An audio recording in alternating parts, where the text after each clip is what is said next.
I try, I fail. I run and grow weary. I hide the shame.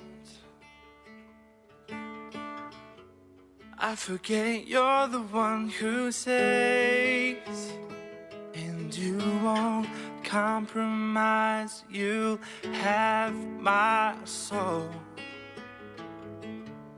Love is reaching in. How deep, how wide, how far, how long is your love?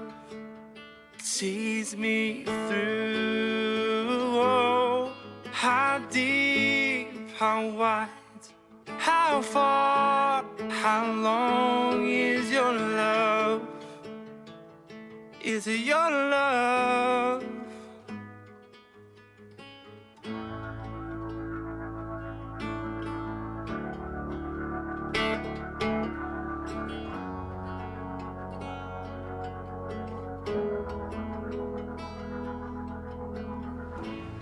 May the words of my mouth, the meditations of our hearts be acceptable in your sight, O Lord, our strength and our Redeemer.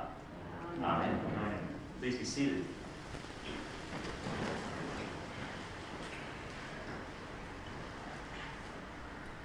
Early in the morning of the first day.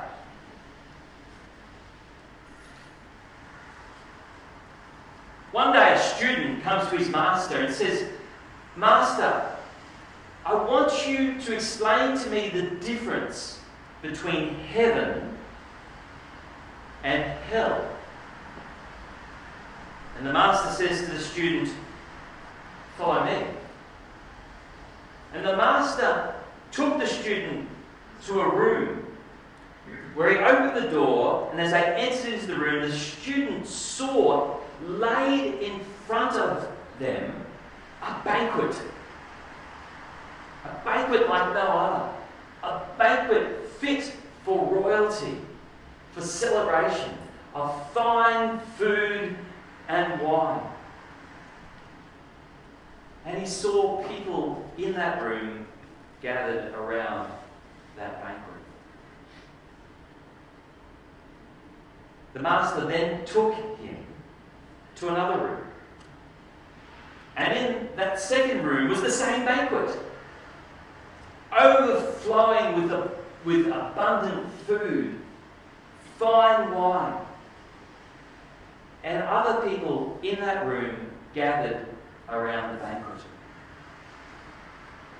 And the master said to the student, "Now, describe to me what you saw in the first room." And the student said, "Well, there's something unusual about all the people in both rooms. In both rooms, every person in those rooms, none of them could bend their elbows. They were stiff and locked. None of the people in either room could bend their elbows. In the first room, though, the people in that room looked gaunt, hungry, thin.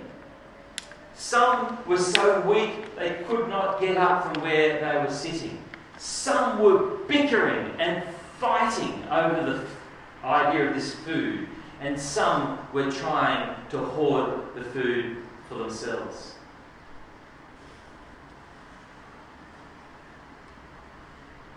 Well, what about the second room? Well, it was the same, in that these people could not bend their elbows. But there was laughter and joy. There was life. Well, what was the difference? Well, in the first room, they did not know how to feed themselves. In the second room, they were feeding each other.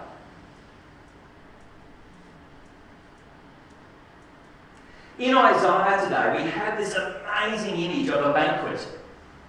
An image of a banquet set on top of a mountain. It talks about fine food and fine wines. I'm not a terribly good red wine connoisseur. I know Anglican priest doesn't seem to go together, but that's how it is. But apparently in this banquet, fine wine needs to be strained. Seems to make sense. But here we have a typical image in the Old Testament of what God's kingdom looks like. God's kingdom is described like a banquet of abundant, fine food and wine. God's kingdom of justice and peace, grace and love is expressed as a metaphor of a banquet. And in Isaiah, it says that all people were gathered to this mountain, to this banquet, to share in the banquet.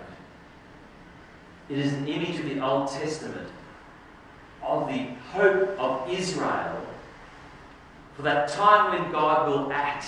It will be like a banquet of abundance where all share. It's interesting. It's such a confronting image that when this section of Isaiah was translated before Jesus' time, sometimes it was translated this way, not as all nations and people coming to the foot of this mountain, which I should say, where the shroud of darkness of death is destroyed and every tear is wiped away. Sometimes they tell the story that the nations other than Israel come to the base of the mountain, and instead of participating in the banquet, they are struck down by God, smited, destroyed. Because the image of abundance for all that was intended by God from the very beginning, which is the hope of Isaiah, is too confronting. More like those who don't know how to feed themselves.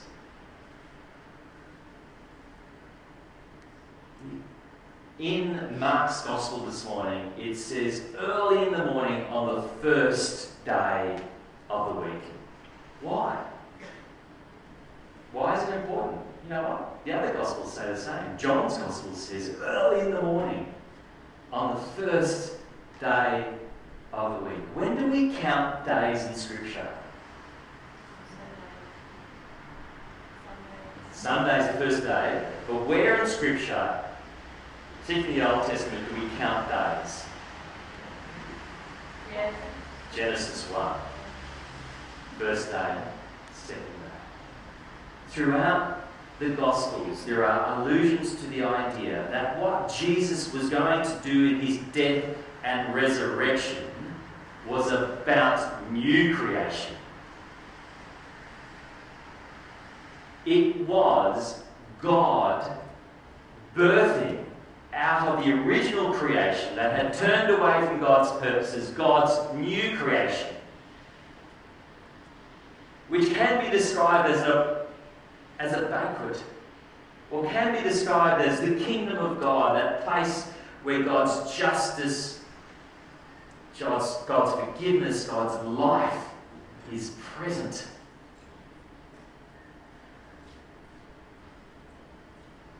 Where love is not and will not be conquered by death. And the veil of darkness of death is conquered and every tear is wiped away. You know what? Easter is not that little thing, that Sunday we tack on the end of Good Friday. As if Good Friday was everything and we just go downhill from there. I want to say to you that Good Friday is nothing without resurrection. Good Friday without resurrection is a 33-year-old Jewish man who wandered around the place saying some wise things,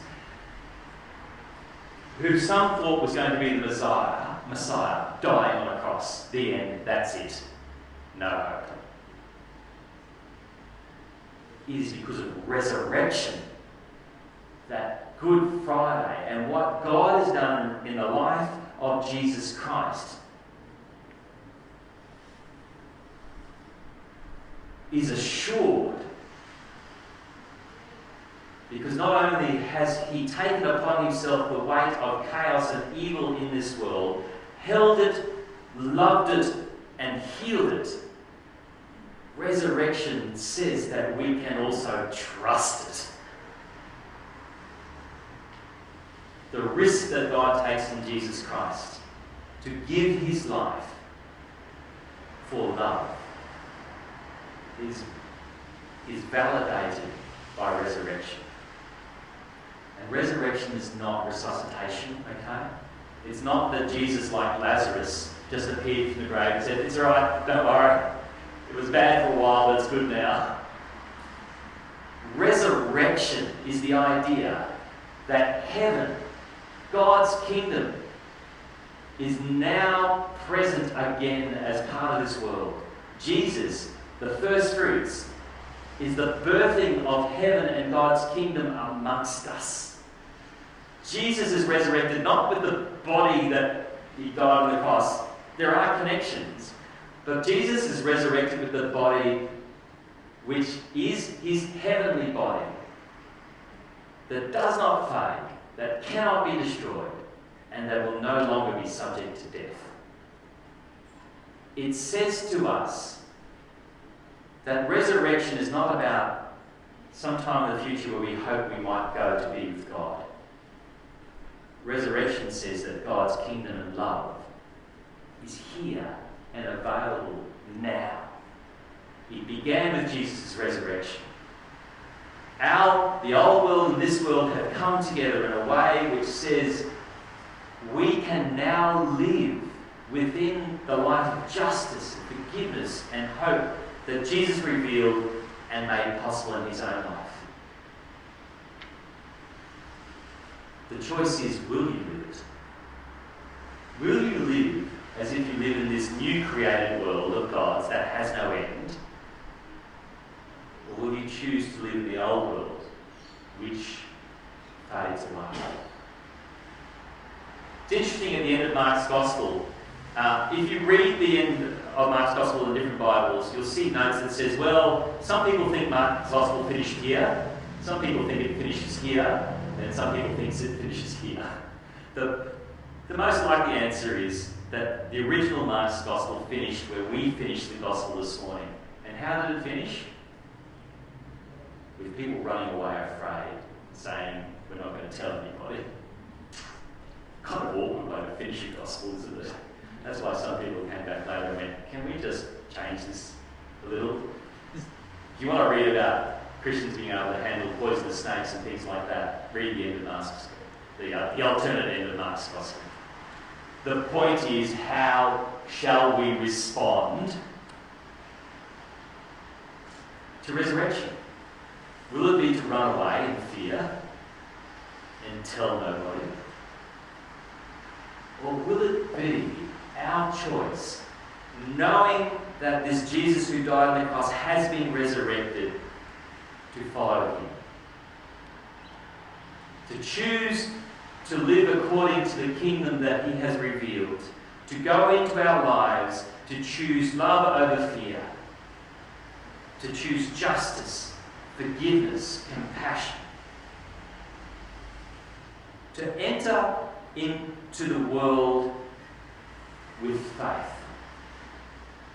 Can I remind you that over the last number of weeks I've been trying to get you to understand that the best thing about Christianity is not certainty. Certainty and love don't go together. The best thing about our faith is not certainty, it's faith itself. Because in a world of great uncertainty, we've come to believe that the God that we found in Jesus Christ is trustworthy for our life. And it is in faith that we move into a future which can be uncertain in the knowledge and love of God through Jesus Christ.